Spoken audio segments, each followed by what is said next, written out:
যদি আমার বাড়িতে গ্রামে না হয়ে শহরে হতো তাহলে আমি গণভবনের কিছু ভাগিদার হতে পারতাম। প্রথমে একটা শাড়ি নিতাম, তারপর একটা কি নিতাম, একটা বড় একটা হাঁস নিতাম, যেটা বন্ধু বান্ধব মিলে সবাই খুবই আনন্দ করে খাইতাম।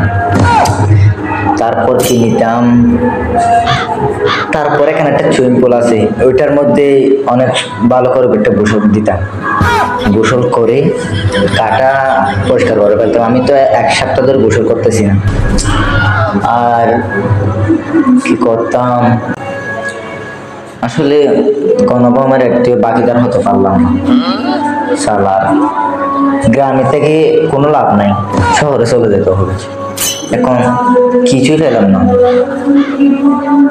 যদি একটা জাঙ্কি পেতাম